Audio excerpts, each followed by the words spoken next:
കോട്ടയത്തെ ഇന്നലത്തെ അപകടത്തെ ന്യായീകരിക്കാൻ നമ്മൾ ഇറങ്ങിത്തിരിച്ചപ്പോൾ നമുക്കൊരബദ്ധം പറ്റി. ഈ മെഡിക്കൽ കോളേജ് ഇരിക്കുന്ന സ്ഥലം ഏറ്റുമാനൂർ നിയോജക മണ്ഡലമാണ് എന്നുള്ളത് ഇപ്പോഴാണ് പിടികിട്ടിയത്.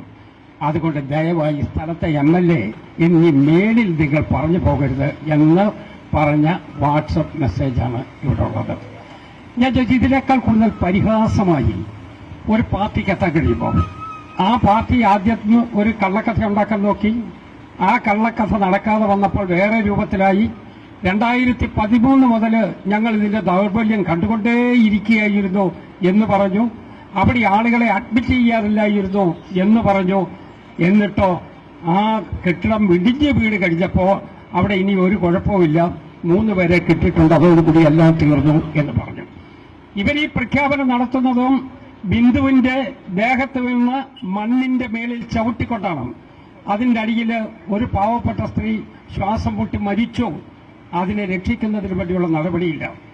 അത് രക്ഷിക്കുന്നതിന് വേണ്ടി വന്നിട്ടുള്ള ഹിറ്റാച്ചി അടക്കം എല്ലാ ഉപകരണങ്ങളും നിർത്തിവെക്കാൻ പറഞ്ഞു പോകാൻ പറഞ്ഞു. യഥാർത്ഥത്തിൽ അവിടെ നിന്ന് ഒരു കൈപ്പാട് അകലെയാണ് ICU ഉള്ളത്. ഈ പാവപ്പെട്ട സ്ത്രീയെ അതിനകത്ത് അഡ്മിറ്റ് ചെയ്യാൻ കഴിഞ്ഞിരുന്നെങ്കിൽ ഒരു മരണം ഒഴിവാക്കാൻ കഴിയുമായിരുന്നു.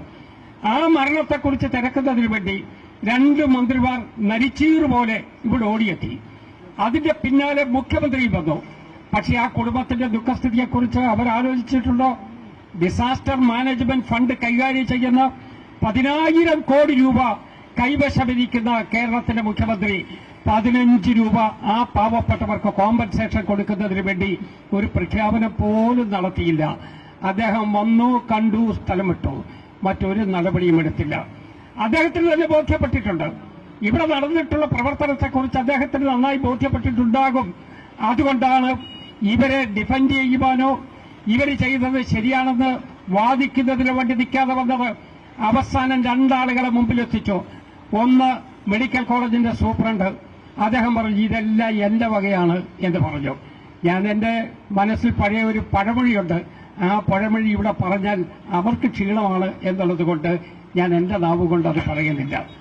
അതോടൊപ്പം തന്നെ നമ്മുടെ ഈ മെഡിക്കൽ കോളേജിലെ പ്രിൻസിപ്പൽ പാവം അദ്ദേഹത്തെ കൊണ്ട് പറയിപ്പിച്ചു, ഞങ്ങളുടെ കുറ്റമാണ് എന്ന് പറഞ്ഞു. ഞാൻ ചോദിക്കുന്നു, പിന്നെ ഈ മന്ത്രിമാരുടെ പണി എന്താ? അവരല്ലേ ഈ വകുപ്പ് അധ്യക്ഷന്മാർ? അവരല്ലേ ഈ കാര്യങ്ങൾ നോക്കേണ്ടത്? അവർ പറയുന്നത് 2013 ഞങ്ങൾ ഇതിന്റെ ബലക്ഷയം കണ്ടെത്തി. എന്നിട്ട് ഇവരെന്താ ഘടകനെ കാണാൻ പോയോ? ഇത് നന്നാക്കുന്നതിന് വേണ്ടി എന്താ മാർഗമെന്നുള്ളതിനെ കുറിച്ച് അവർ വേറെ ആരുടെയെങ്കിലും അഭിപ്രായം തേടണമോ? എത്ര കോടി രൂപയുടെ കെട്ടിടമാണ് ഇവിടെ പണിതിരിക്കുന്നത്? തൊട്ടപ്പുറത്ത് 500 കോടി രൂപയ്ക്കുള്ള കെട്ടിടമാണ് പടുത്തു മേളിലേക്ക് ഉയർത്തിയിട്ടുള്ളത്. ഒരലങ്കനാണ്, അത് സന്തോഷമാണ്. അങ്ങനെ 500 കോടി രൂപയുടെ കെട്ടിടം അപ്പുറത്ത് പണിയുമ്പോൾ ഇവിടെ ഈ കെട്ടിടത്തിന് എന്തെങ്കിലും രൂപത്തിലുള്ള ഒരു അറ്റകുറ്റപ്പണി നടത്തുന്നതിന് വേണ്ടിയെങ്കിലും ഗവൺമെന്റ് ശ്രമിക്കേണ്ടതായിരുന്നു.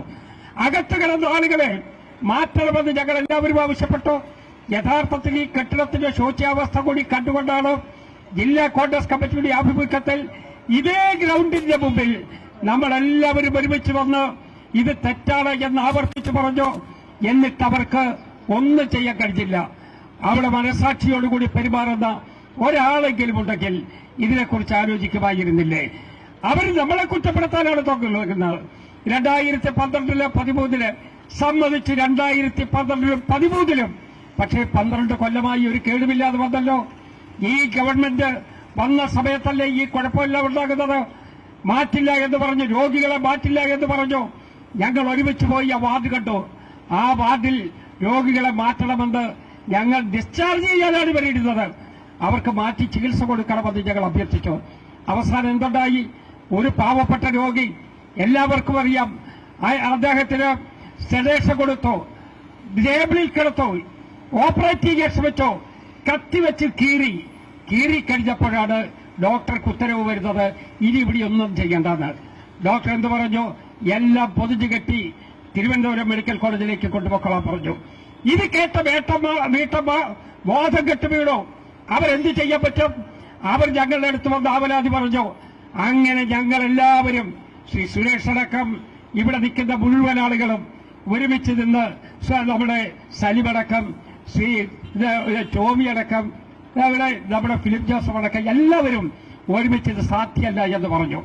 അതുകൊണ്ട് മാത്രമാണ് 5 മിനിറ്റ് കൊണ്ട് മാറ്റിയല്ലോ പറ്റില്ല എന്ന് പറഞ്ഞതും സമയം തപ്പിയിരുന്നതും എന്നിട്ടത് ശരിയായില്ല എന്ന് പറഞ്ഞ് നീട്ടിക്കൊണ്ടുപോയതുമായ പുതിയ കെട്ടിടത്തിലെ സൗകര്യത്തിലേക്ക് ഷിഫ്റ്റ് ചെയ്യുന്നതിന് 5 മിനിറ്റേ വന്നുള്ളൂ. അല്ലെങ്കിൽ ഞങ്ങൾ ഈ മെഡിക്കൽ കോളേജ് വിട്ടു പോകില്ല എന്ന് പറഞ്ഞപ്പോ അവർക്ക് നിവൃത്തിയില്ലാതെ അവിടെ ഷിഫ്റ്റ് ചെയ്യാനാണ് ശ്രമിച്ചത്. എന്തെല്ലാം കള്ളക്കളിയാണ്! സർക്കാരിന്റെ പണമല്ലേ, ഈ പാവപ്പെട്ട ആളുകളുടെ കയ്യിൽ നിന്ന് കിട്ടുന്ന പണമല്ലേ, ആ പണം ഉപയോഗിച്ചാണ് ഈ നടപടികൾ നടക്കുന്നത്. ഈ നടപടിയോട് നമുക്ക് യോജിക്കാൻ കഴിയില്ല. ഇവിടെ രണ്ടിലൊന്ന് തീരുമാനിക്കണം.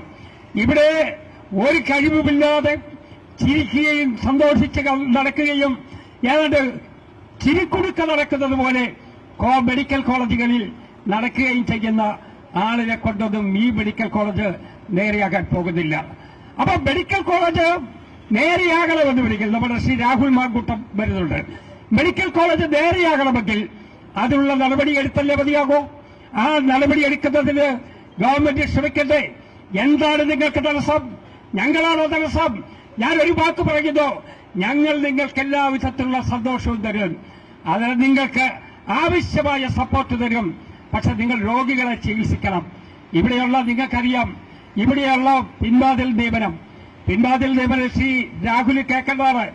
1500 ആളുകളെയാണ് പിൻവാതിലൂടെ നിയമിച്ചിരിക്കുന്നത്. ഇവിടെ കിട്ടുന്ന SDCയുടെ തുക വീതിച്ച് ഇതിന് ശമ്പളം കൊടുക്കുകയാണ്. മരുന്ന് മേടിക്കാൻ പണമില്ല, സൗകര്യങ്ങൾക്ക് പണമില്ല, പക്ഷേ ഇവരെ തീറ്റിപ്പോറ്റുന്നതിന് വേണ്ടി പണമുണ്ട് എന്നുള്ള നിലയിൽ ഈ സംസ്ഥാനത്തിന്റെ പണം ഇങ്ങനെ ദുരുപയോഗം ചെയ്തുകൊണ്ടേയിരിക്കുകയാണ്. അതിനെതിരായി മുന്നോട്ട് പോകണം. ഞങ്ങൾക്ക് വീണ ജോർജിന്റെ രക്തമൊന്നുമല്ല ഞങ്ങൾക്ക് വേണ്ടത്. ആ രക്തം ദുഷിച്ച രക്തമാണ്. അത് കുത്തിവെച്ചാൽ നമ്മളിവിടെ ചത്തുപോകും. അതുകൊണ്ട് ആ രക്തമല്ല ഞങ്ങൾക്ക് വേണ്ടത്, പരിഹാരമാണ് വേണ്ടത്. ആ പരിഹാരം എന്നുള്ളത് ഇവിടെ നല്ല ചികിത്സ കിട്ടണം. ഇതിനെക്കുറിച്ച് അന്വേഷണം നടത്തണം. ഇതിനു മുമ്പ് തന്നെ ഒരു തിരുവനന്തപുരം മെഡിക്കൽ കോളേജിലെ HOD പറഞ്ഞല്ലോ, ഇവിടെ നടക്കുന്ന സംഭവം എന്നത് അദ്ദേഹത്തിനെതിരെ നടപടിയെടുക്കുമെന്ന് പറഞ്ഞു. എന്റെ നടപടിയെടുക്കാതെ വന്നു. നടപടിയെടുക്കാൻ പോയപ്പോ ഈ വാട്സപ്പ് മെസ്സേജ് വന്നതുപോലെ തന്നെ അത് നമ്മുടെ പാർട്ടിക്കാരനാണ്, ഇപ്പൊ തുടരണ്ട, സഖാക്കൾ തിരിച്ചു പൊക്കോളാൻ പറഞ്ഞു. അപ്പൊ ഈ രൂപത്തിൽ ഇവർ ചെയ്തുകൊണ്ടിരിക്കുന്ന പ്രവർത്തനം ആർക്കാണ് ഉൾക്കൊള്ളാൻ കഴിയുക? നമ്മുടെ കേരളത്തിലെ മെഡിക്കൽ കോളേജുകളെയെല്ലാം തകർത്തില്ലേ? 19 മെഡിക്കൽ കോളേജുകൾ പ്രവർത്തിച്ചുകൊണ്ടിരിക്കുന്ന ഈ സംസ്ഥാനത്ത് 19നെയും നിലം പരിശാക്കിയ ഒരു ഗവൺമെന്റ് അവരുടെ തെറ്റായ പ്രവർത്തനത്തിനെതിരെ ബഹുജന പ്രക്ഷോഭം അതാണ് ഇവിടെ നിന്ന് ആരംഭിക്കുന്നത്. ഈ പ്രക്ഷോഭം ഇവിടെ കൊണ്ട് അവസാനിക്കില്ല. ഞങ്ങൾക്ക് പരിഹാരമാണ് തേടുന്നത്. ഈ പരിഹാരമില്ലാതെ ഇത് മുന്നോട്ട് പോകാനാണ് തീരുമാനിക്കുന്നത് എങ്കിൽ കേരളം കണ്ടിട്ടില്ലാത്ത വിധത്തിലുള്ള അതിശക്തമായ പ്രക്ഷോഭണം ഈ സംസ്ഥാനം തലയടിച്ചുയരുമെന്നുള്ളതാണ് യാഥാർത്ഥ്യം. അതുകൊണ്ട് മര്യാദയ്ക്ക് പ്രശ്നങ്ങൾ തീർക്കാൻ കഴിയണം. അതിനുവേണ്ടിയുള്ള നടപടിയെടുക്കണം. അതല്ലാതെ ഈ നാട്ടിൽ ജനങ്ങളുടെ മേൽ കടന്നു കയറുവാനും കുതിര കളിക്കാനും ശ്രമിച്ചുകൊണ്ടിരിക്കുന്ന ഭരണാധികാരികളുടെ വഴിവിട്ട പ്രവർത്തനത്തെ ഒരിക്കലും നമുക്ക് അംഗീകരിക്കാൻ കഴിയില്ല. അതിനെ എതിർക്കണം എന്ന് അഭ്യർത്ഥിച്ചുകൊണ്ട് ഞാൻ ഈ മാർച്ച് ഔപചാരികമായി ഉദ്ഘാടനം ചെയ്തതായി അറിയിക്കുന്നു.